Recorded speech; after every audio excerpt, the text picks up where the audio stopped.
చంద్రబాబు గారు ఆంధ్ర ఆరోగ్యం గురించి ఎంతో గొప్పగా సలహాలు ఇచ్చారు అన్నటువంటి వార్తని హైలైట్ చేసుకొచ్చారు. అందులో ఆరోగ్య భాగ్యం, ప్రతి నియోజకవర్గ కేంద్రంలో సూపర్ స్పెషాలిటీ ఆసుపత్రి, అమరావతిలో మెగా గ్లోబల్ మెడిసిటీ ప్రాజెక్టు, రాష్ట్రమంతా డిజిటల్ హెల్త్ నెర్వ్ సెంటర్లు, మొబైల్ వాహనాలతో ఇంటి దగ్గరే 20-25 రకాల వైద్య పరీక్షలు, ఇవన్నీ చంద్రబాబు గారు చెప్పుకొచ్చారు. అయితే ఇక్కడే అసలు లాజిక్ ఉంది.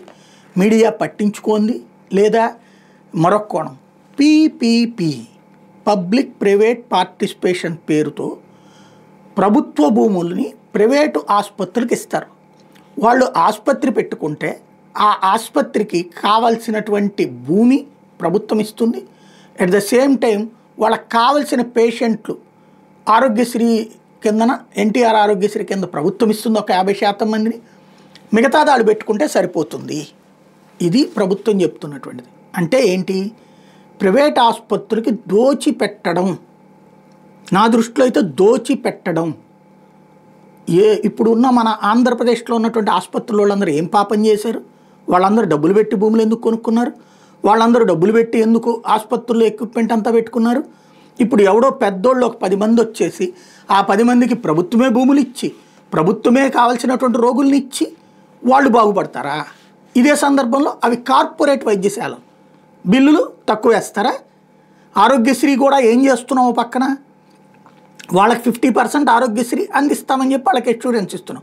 ముందు ఇక్కడ ఆరోగ్యశ్రీనేమో తీసుకెళ్ళి పక్కన పెడుతున్నాం, ఇన్సూరెన్స్ అంటున్నాం. పేదోడు వెళ్ళి అక్కడ డైరెక్ట్గా చేరగలగడా?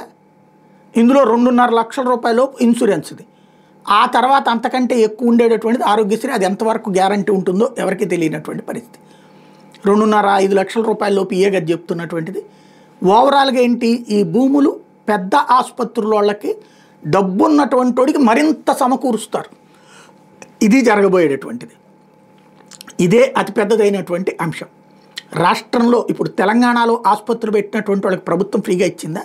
యశోద, అపోలో, లేకపోతే కనుక ఏది మన కేరు, ఇట్లాంటి వాటికి ప్రభుత్వం భూములు ఇచ్చిందా? వాళ్ళే కొనుక్కున్నారా? వాళ్ళే లీజుకి తీసుకున్నారా?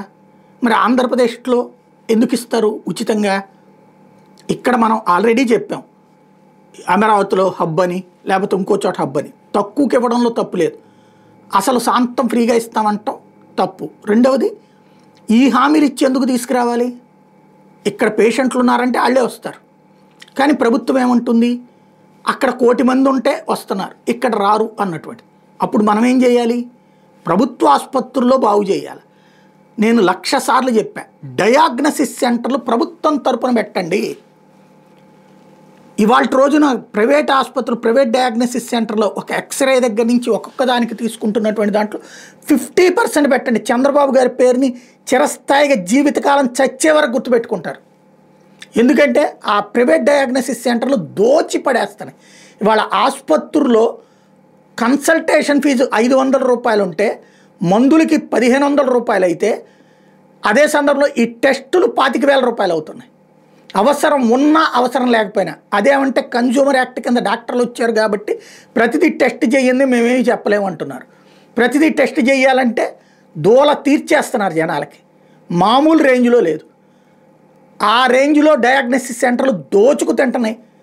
వేల కాదు, లక్షలు కాదు, కోట్ల రూపాయలు సంపాదిస్తున్నారు. ఒక్కసారి డయాగ్నోసిస్ సెంటర్లు నిర్వహిస్తున్నటువంటి వాళ్ళ ఆదాయం చూడండి.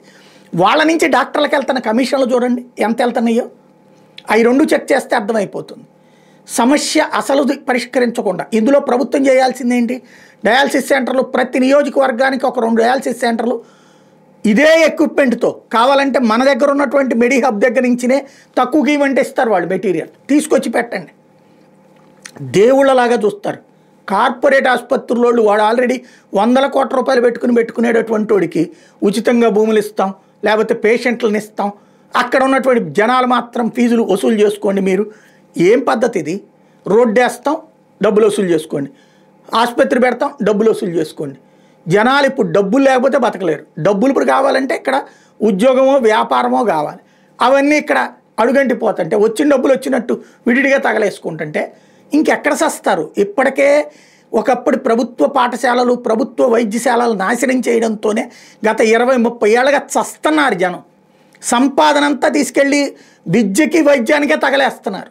ఇంకా మళ్ళీ వాళ్ళనే పైకి తీసుకొచ్చి ఈ జనాల మధ్యతరగతికి నువ్వు ఈ పేదలకి అదేమంటే మేము ఇంత అద్భుతాలు చేస్తున్నామని చెప్పుకుంటూ కూర్చుంటే ఎక్కడ ఇక ప్రజలకి రక్షణ?